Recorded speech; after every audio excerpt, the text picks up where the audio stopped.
नमस्कार विद्यार्थियों। अभी तक हमने सिंधु सभ्यता की प्रमुख नगरों की बात की, धर्म की बात की। अब हम सिंधु सभ्यता की कला के बारे में इस व्याख्यान में बात करेंगे। सिंधु सभ्यता की कलाएं जो हैं वो मुख्य रूप से स्थापत्य कला है और अन्य कलाएं। तो आज के लेक्चर में हम स्थापत्य कला की बात नहीं करेंगे, उसके लिए हम एक अलग लेक्चर में उसकी बात करेंगे। आज के लेक्चर में हम अन्य कलाओं की बात करेंगे।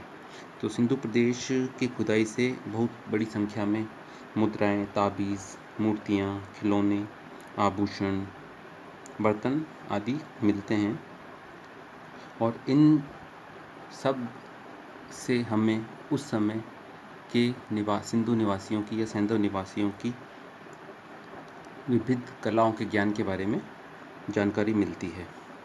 वहाँ से जो चीज़ें प्राप्त हुई हैं उनमें जो वस्तुएं हैं वो साधारण मिट्टी की हैं, चिकनी मिट्टी की हैं, काली मिट्टी की हैं, चीनी मिट्टी की हैं, पत्थरों की हैं जिसमें लाल पत्थर, सिल्वरी पत्थर, हरा मेजन, वैरदुल्य, स्फटिक आदि हैं। इसके अलावा जो सामग्री मिलती है वो सीपी, घोंगा, हाथी दांत आदि की मिलती हैं और वहाँ से धातुओं की सामग्री भी प्राप्त हुई है जिसमें सोना, चांदी, पीतल, तांबा, सीसा आदि की सहायता से वस्तुएं बनाई जाती थी।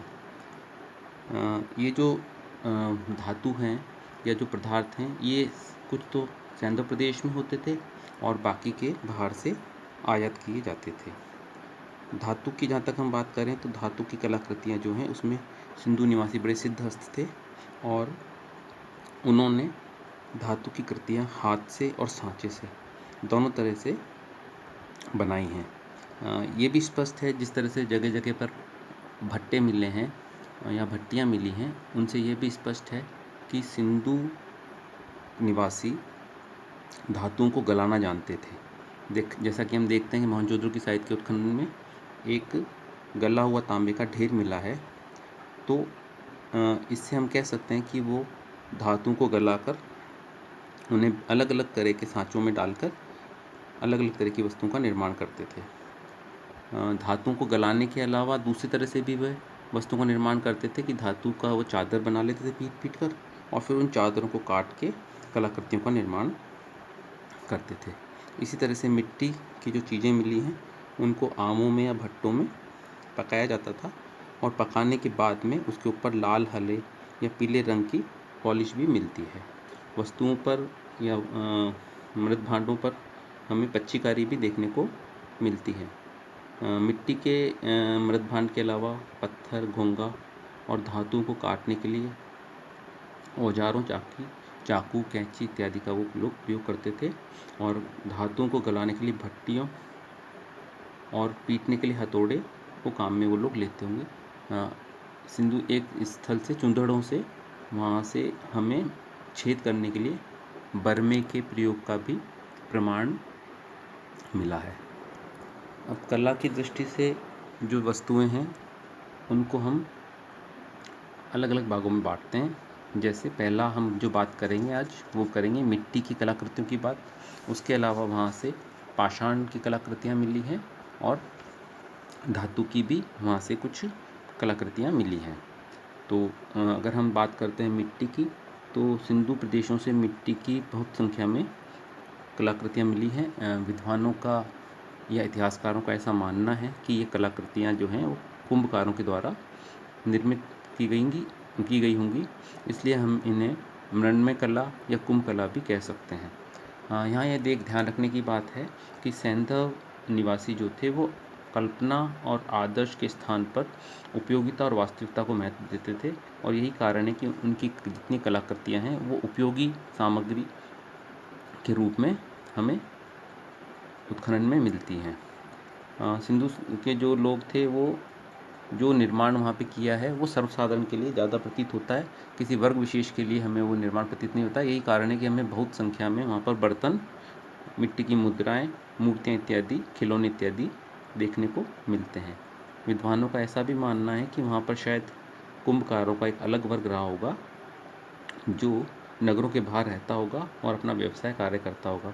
नगरों के बाहर इसलिए शायद वो लोग रहते होंगे कि मिट्टी और धुएं आदि से नगरों का वातावरण गंदा ना हो। लेकिन हम देखते हैं कि ये जो विशेषता मिली, ये उन्नति काल की विशेषता है। अवनति काल में हम देखते हैं तो कुंभकारों ने नगर पालिका के नियमों की अवहेलना करते हुए नगर के भीतर वो लोग आ गए थे, और यही कारण है कि अवनति काल के मोहनजोदड़ो की खुदाई में हमें कुंभकारों की बस्ती जो है वो नगर के अंदर भी देखने को मिलती है। अब हम बात करते हैं कि मिट्टी की कलाकृतियों को भी हम कुछ भागों में बांट सकते हैं अध्ययन के सुविधा के लिए। जैसे पहले हम बात करेंगे मिट्टी के बर्तनों की, उसके बाद में बात करेंगे मोहरों की, और फिर हम बात करेंगे मिट्टी की मूर्तियों की या खिलौनों की। तो अब हम पहली जो हमारा विषय है वो है मिट्टी के बर्तन। तो सिंधु सभ्यता में मिट्टी के बहुसंख्यक बर्तन खुदाई में मिले हैं। मिट्टी के जो बर्तन बनाए जाते थे उसमें मिट्टी के साथ अभ्रक, चूना, बालू आदि मिलाया जाता था। सिंधु सभ्यता में हम देखते हैं कि खुदाई में चाक नहीं मिले हैं, लेकिन उनके बर्तनों के आकारों को देखने से प्रतीत होता है कि वो अधिकांश चाक पर ही बनाए जाते होंगे, हाथ से नहीं। कुछ बर्तनों के तले पर हम देखते हैं तो उसके ऊपर हमें डोरी से काटने का निशान मिलता है। तो विद्वानों का मानना है कि जब घूमते हुए चाक से डोरी की सहायता से उस बर्तन को अलग करते होंगे, उसके निशान इन बर्तनों के ऊपर मिलते हैं। चाक से उतारने के बाद में बर्तनों को धूप में सुखाया जाता होगा और उसके बाद में इनको आग के भट्टों में पकाया जाता होगा, क्योंकि खुदाई में हमें कुंभकारों के अनेक भट्टे मिले हैं। उदाहरण के तौर पर हम देखें तो मोहनजोदड़ो से 6 और हड़प्पा से 14 भट्टे मिले हैं। इन भट्टों में कुछ भट्टे छोटे हैं जिनमें शायद आंच तेज होती होगी, और धातु इत्यादि को ढालने के लिए इन भट्टों का प्रयोग किया जाता होगा। और जो बड़े भट्टे मिले हैं उनमें शायद मिट्टी के बर्तनों को या मिट्टी की आकृतियों को या कलाकृतियों को पकाया जाता होगा। सिंधु सभ्यता के कलाकारों की एक विशेषता ये और मिलती है कि उन्होंने अपने बर्तनों के तलों को गोल कर दिया है, जिससे वे बिना सहारे के पृथ्वी पर नहीं रखे जा सकते हैं। कुछ बर्तनों को हम देखते हैं कि तो इनके गर्दन की लंबाई ज़्यादा कर दी है और उसमें एक छेद मिलता है, शायद इस छेद से वो उन बर्तनों को रस्सी की सहायता से बांधते होंगे। सिंधु सभ्यता के बर्तनों में हमें एक पशु पक्षी के आकार के बर्तन भी मिलते हैं, यद्यपि बहुत कम संख्या में मिले, लेकिन इसके भी उदाहरण हमें मिलते हैं। एक भेड़ की आकृति का घड़ा खुदाई में प्राप्त हुआ है। कुछ बर्तनों पर लेख भी मिलते हैं। हड़प्पा के बर्तनों पर हमें कुछ लेख मिले हैं, तो इतिहासकारों का, विद्वानों का मानना है कि या तो ये कुंभकारों के नाम होंगे या फिर उन्होंने उसके ऊपर कुछ लिखा है ये। अब हम बात करें तो बर्तनों के कलरिंग की, तो बर्तनों को पकाने के लिए जिस तरह का टेक्निक काम मिली जाती थी उसके आधार पर उन बर्तनों के अलग अलग रंग उभर कर आते थे। तो अगर गहरा नीला रंग को लाते थे तो उसके लिए तेज़ आंच के भट्टों का प्रयोग करते थे, और काले रंग के लिए वो कम तेज़ आंच के भट्टों का प्रयोग करते थे। कई बर्तनों में ऐसा देखने को मिलता है कि इसके ऊपर कलर किया गया, कत्थई या पीले रंग इसमें प्रमुख हैं, और कलर करने के बाद में इन बर्तनों को खूब घोटा जाता होगा, जिससे उनके ऊपर पॉलिश या चमक आ गई है। कुछ बर्तनों के ऊपर हमें अलंकरण भी देखने को मिलते हैं। कई बार इन अलंकरणों में दूसरे रंगों का प्रयोग किया गया है। ये जो अलंकरण है ज़्यादातर तो ज्योमेट्रिक आकृतियाँ, साधारण रेखाएं हैं, लेकिन कुछ बर्तनों पर इनसे इतर आकृति भी या इनसे अलग आकृति भी हमें देखने को मिलती है, जिसमें पशु पक्षियों के चित्र प्रमुख हैं।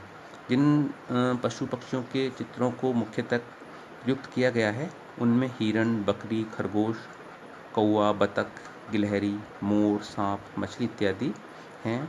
और इनके अलावा वृक्षों और पत्तियों का भी अलंकरण किया गया है।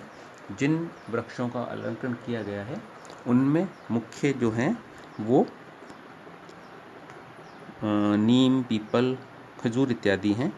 और इन्हीं पादपालंकरणों के कारण मैके ने कहा है कि सिंधु निवासी अपनी कला में पादप पत्रों को बहुत अधिक महत्व दिया करते थे। अलग अलग अलग अलग स्थलों से कुछ अलग अलग आकृतियाँ प्राप्त हुई हैं, मतलब अलग अलग बर्तन प्राप्त हुए हैं।